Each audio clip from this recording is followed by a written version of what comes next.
Vivez les grands moments d'analyse, décryptage de l'actualité brûlante de l'heure, dans le monde et partout au Congo. C'est sur la chaîne BBC Mpoi TV. Toutes les vérités sur fond d'analyse, décryptage, sans langue de bois. Sur BBC Mpoi TV, on passe au peigne fin, l'actualité brûlante de l'heure. Nous sommes fiers d'être Congolais, nous sommes fiers d'être Africains. Construisons ensemble une bonne société pour nous et pour nos enfants. Tous à la fière, Yakoza la Congolais. Tous à la fière, Yakoza la Africain. Tous à la na Bomoko, Poto Tonga Mboka, Pona Biso, Nabana Nabiso. Voilà. Bonjour, bonsoir, bonsoir, bonsoir. Famille Bota, bonsoir, bonjour les abonnés de BBC Mpoi TV. Bah bonsoir, bah bonjour. Bah bon début à mois à avril. Voilà. Ticket Nzambelanga Pambola Bino, Nzambelanga Azala Nabino. On est là, bandeko. Bolemba bisote. Tant que matière est à nous. Alors, tout ça na moyen kotikango et les caboétés, il faut tout travailler. Surtout, chaîne Nabisote aux un problème. Mawana Nzambe, il s'agit que non YouTube a sungi. A sungi c'est monétisation. Voilà. Kota aimé partager, ceux qui ont la liboso s'abonner, que ça vraiment biso bien, merci na bande konyonso. Ou tous na bango en contact na privé, ba o bazo komela biso, ba o pe bazo ko benga. Merci pour la considération na bino. Nzambe nanga mona bino. Voilà. Je crois titre na biso bomoni, photo ya miniature na biso to bomoni. Toyebi ke non lelo ezaki journée ya kokunda artiste.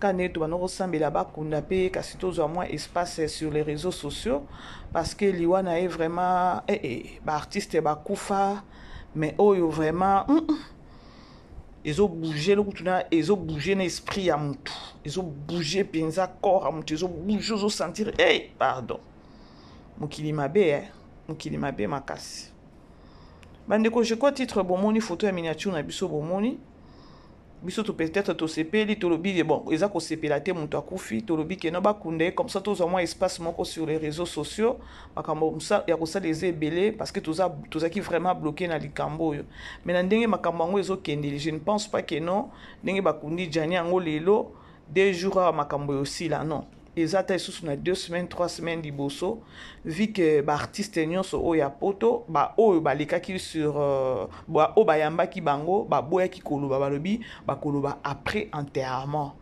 Alors c'est-à-dire que non lorsque ba artiste comédien a poto ba kobima ba artiste o balaka ki no ba koloba après enterrement, c'est-à-dire que non matière ekozala toujours ya artiste na biso tikete molimo na epema na kimia. Voilà bandeko, je crois titre bomoni photo na biso en miniature bomoni wana eza juste na zulingo lobela ndeko na biso encore artiste na biso ou encore leki na biso maman na biso et tout la brine bandeko tolandi cérémonie tina cimetière c'est grave hein? Il y a que le nom de la brine na minoko abatu bazo bois ka flair na maluba la brine landai to mona ki cérémonie oyo mama ya Jania Salaki hier soir batu balobi eza coutume balela kabongo donc bandeko je vous dis attendez na osala analyse awa na bangi mokili na bangi vraiment mokili bandiko totambola na kobanga nzambe esa bien totambola na kobanga nzambe eza eloko moko ya bien mais lorsque na ko sala analyse nanga vu que il y a toujours deux parties eza na bato bazo soutenir la brine na bato pe bazo télémer la brine lokola nga mama BBC na koloba keno na likambo na koki ko épargner la brinité n'a qui épargner la brinité parce que elle a assisté attaque nous zaki bitumba na été zaki bitumba mutu mususu balata qui est donc c'est-à-dire que non aza y compris pe kaka na makambo. Alors lorsque na ko sala analyse nanga bandeko je crois na olobango na analyse nanga nyonso il y a deux parties côté moko balobeli la brine côté moko pe ba télémeli la brine ngai na oki oloba te ke no Labrine landa mobali landa papa bana non na oki oloba ngo te. Je sais que notre oki ko épargner yete parce que vie ya réalité o elekaki na mutu akufeli na kati ya ndako na ye. Chose grave bokoloba ke no relation ezalaki soute mais bazaki na ndako moko. Problème eza nini bandeko? Il faut que tosala la part des choses. Labrine ndenga tikali na bana wana, bana na ye baza na besoin na ye. Famille na ye pe baza na besoin na ye. Mais ekozala bien lorsque likambo ekwe na miniti oyo, bandeko nenge mupepango ezokendele. Bandeko babiloko mususu il faut ko silama. Il faut ko mikitisa. Oh na ke loba il faut ko mikitisa. Eza mabe makasi ya bandeko oyo bakolinga ko soutenir Labrine na kopesa ye mutu makasi ya koloba ke no Labrine telema sala boy bandeko ba cérémonie o basali façon kombo Labrine ezalaki na minoko ya bato tina cimetière bazotia ba fleur kaka kombo Labrine bandeko bolanda ba vidéo na okina pasi na mawa. Ndeko moko alobi ke non Labrine elle était mal conseillée. Alors lelo mobali akei. Mais soki bokoza bato mususu bakozala wana ka po ba conseiller mabe koza sous pasi pona Labrine. Alors lorsque na ko sala analyse nanga, na ko sala analyse ya ko lancer message na bandeko oyo bazo soutenir ou encore bandeko oyo balobi bakokende kotala Labrine, bandeko bokende ngona musunité makambo oyo. Bokende na makambo na musunité.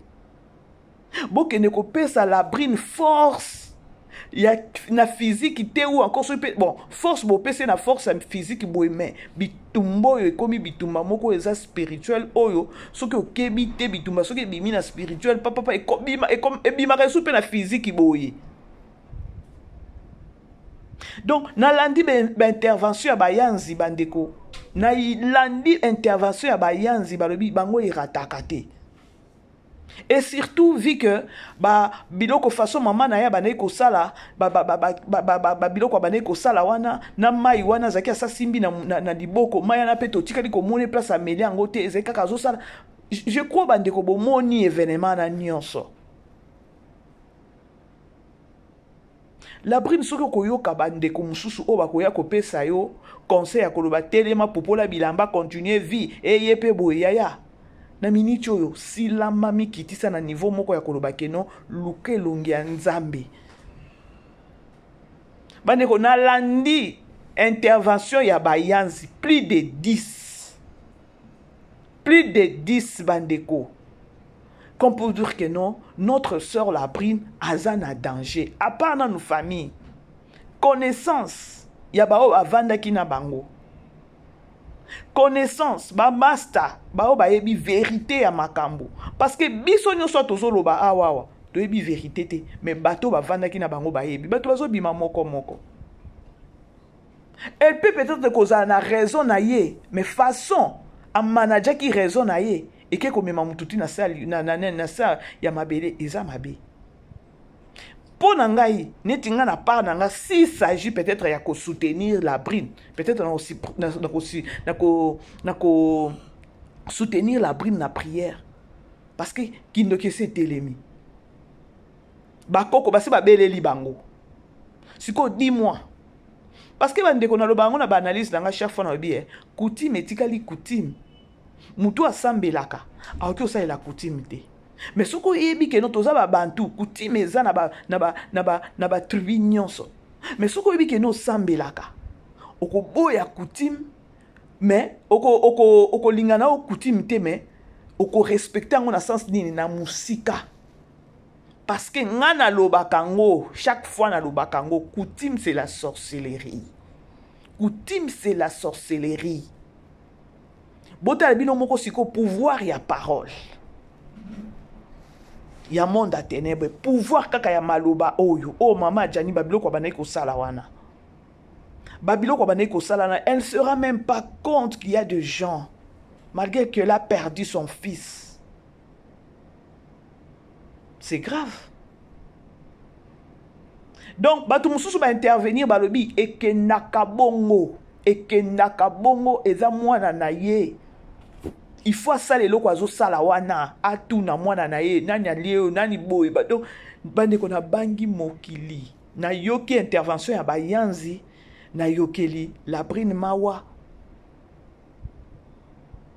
yango dans la vie bandeko botalaka bato oyo bokozala na bango tout autour conseil nini baopesa nalandaki intervention ndeko moko alobi ke non la brine elle était mal accompagné encore azaki na baconseillère ya mabe po oyo bana opesa conseil ya bien akoyoka minute ya yoki mais après 30 minutes azongeli ya boyi susu qu'elle était aza fille moko ya teti bandeko vous savez pourquoi na sali analyse na yebi BBC mpo balandaka omoni chaîne na BBC balandaka ba mama ya poto bandeko eza na Congo eza partout dans le monde ba oyo baza ko compatir na la brine ba oyo balingi la brine po bosunga la brine bokende nango na musunité bokende ko pesa eki mutu makasi te omoni na mokili o tambola na mokili banga makambo mokili o bandeko to tambola banga makambo ou encore yokela makambo na musika me ekomela yo te. Peut-être bino batona bokende wana bokena loyenge na yoki déjà groupe moko boy lobby ko kende pas la brine ba kende ko soutenir ye ba telemisa ye oui atanga pe na koloba la brine telema popola bilamba continuer parce que otikali mamo za na bana 3 ceux qui 4 tu dois travailler oui courage na to kopesa ye siko sur le donc na okoloba sur na niveau ya spiritualité parce que bitumbo eke siko na molimo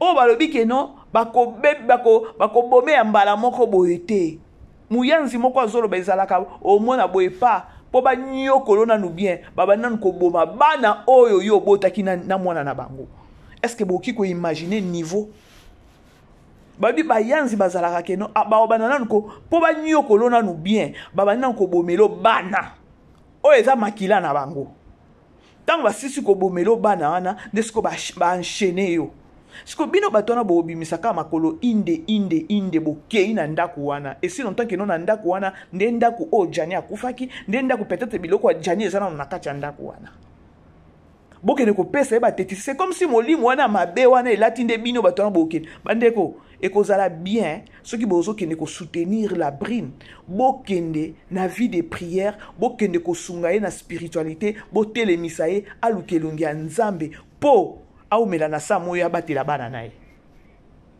na okinde ko moko alobi ke non elle peut toutefois pe ko chatimia na famille mobali na famille papa bana nae au départ to mona ki aboya kinana ko yamba bango akange ki fona bana ko linga ko sola na bango au départ tout ça langage na ya premier jour kaka onde kwa nani papa bana na kufaki langage ba audio eza tout ça eza ba biloko moko eza ba rapport o ekendaki na ngambo famille mobali akoki ozala na raison mais à perdre ango parce qu'elle était mal conseillée mal accompagnée bref eza bandeko o bino boza wana botelemi bolobi ke no bokokende kotala la brine bandeko bokende na loyenge te parce que tozo lobela une personne humaine o akufi oh mokili nyonso malgré toyebi peut-être que non quand ne mokili zo ba que non ba yanzi baza ba eza tribu moko ya bien te malgré mais comme la brine ezo suka te na monoko ya bato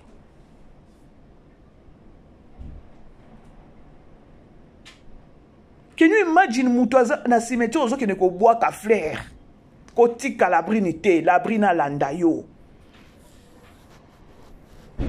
boyebi ba artiste et comédien combien o baleli o peut-être na ndenge jania ki wana basolula ka isusu te pona la brine bandeko bo conduire ndeko na bino bo conduire la brine na RRT parce que danger ça déjà danger eza déjà bo conduire yete bo tika so iboza na ba mipepe na bino ba famille bo tika ba biloko wana na ye moko ndenge aza wana ayebi eloko azomona te na miniti oyo. Siko lorsque bino bokende kaka physiquement boke kaka boyebi tele masala bo siko spirituellement. Siko spirituellement parce que la miniti oyo bitumbe comme ya spiritualité. Bandeko botika loyenge. Botika loyenge.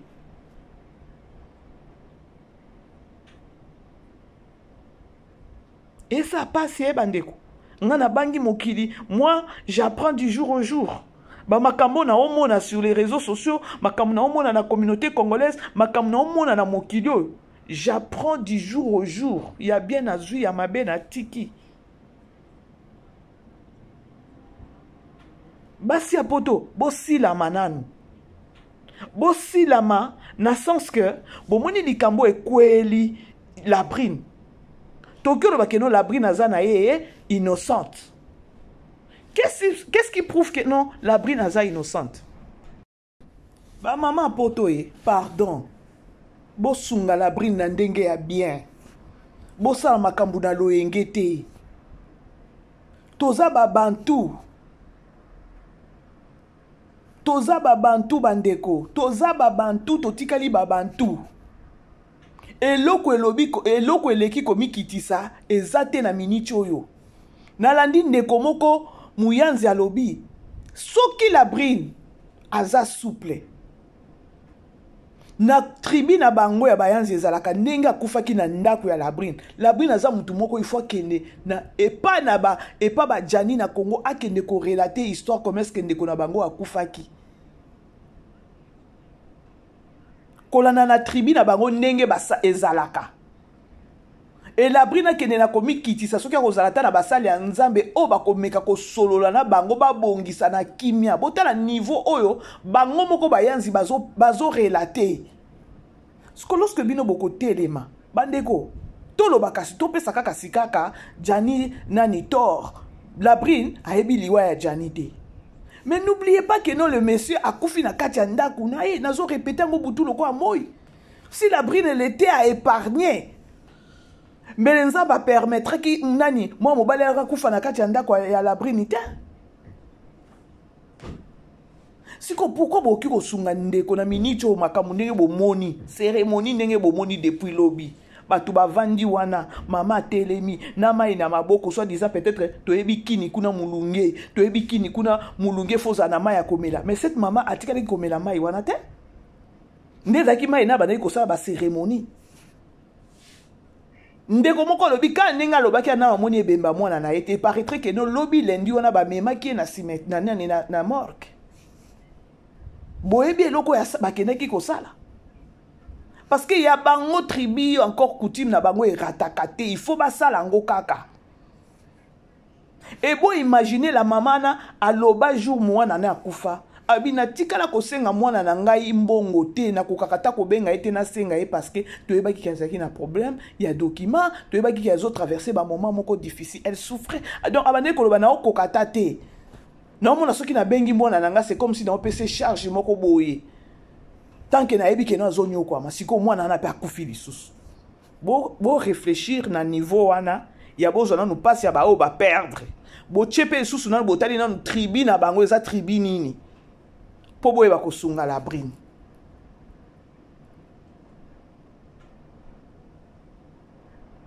Et loko elobi eleki komikiti sezate na miniti oyo. Parce que ata devant Nzambe na biso to mikitisaka. Eza likambu ya koyeba kobongisa parce que bon monite que non soki ata le messie akufaki ailleurs et ngoza la ta moi bien.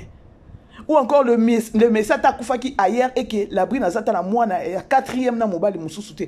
Donc bandeko il y a toujours des virus. Virus eza ya kolobaka ka non la brine oyo azaka na kati ya ba problème. Mais ceux qui vont soutenir la brine bandeko na minute oyo avec tout ce que moi je vis hier, na lelo, à cérémonie, maloba ya bat, aux ta famille à janité, aux famille à la brinité, mais aux autres qui ne boivent qu'à flair, kaka kombo à la brine. Vous êtes sûr? Il y a lorsque vous kende lobi kuna bokeka botele mise telema banda musala. Bande ko botika ba mangungu ezanga tina. Bo sungande la brine na minute on a prière. Bo la kisenzela nzambe. bola ki se ndenge ko fuka masenga bolimbisi alukelongi ya nzambe le plus vite que possible. Désolé, hein? Désolé la grande famille, désolé. Ce qui n'a pas l'analyse, c'est parce que na moni ba yanzi ba intervenir, bazo défendre maman on a ba bloko non so salana ezalaka bongo. Bango moko. Ce que bino bolinga bokene ko pesa la brine mutu makasi moko boye ya koloba keno telema luka. Botika ko pendre la brine azana bana oui bana bazana besoin maman na bango.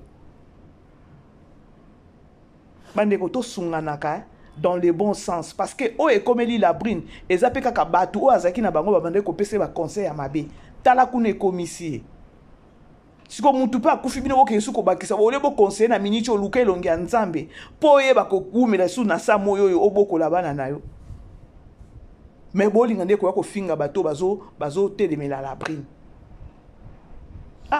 ya ngana lobi na nga kaka parce que eza analyse soki ya kolanda na minicho eza komikitisa koluka elongi ya nzambe luka terrain d'attente na famille wana luka terrain d'attente po yeba koumela na sa moyo batela bana nayo. Alors bref, c'était au moins ça la grande famille. Beau aimer, beau partager. Famille Libota, on est ensemble avec vous. Tokutani prochainement. Focus, shalom, shalom. Bisous. Ciao. Vivez les grands moments d'analyse, décryptage de l'actualité brûlante de l'heure, dans le monde et partout au Congo. C'est sur la chaîne BBC Mpoï TV. Toutes les vérités sur fond d'analyse, décryptage sans langue de bois. Sur BBC Mpoï TV, on passe au peigne fin l'actualité brûlante de l'heure. Nous sommes fiers d'être Congolais, nous sommes fiers d'être Africains. Construisons ensemble une bonne société pour nous et pour nos enfants. Tous à la fière, Yakoza la Congolais. Tous à la fière, Yakoza la Africain. Tous à la na bomoko, poto tonga mboka, pona biso, na bana na biso.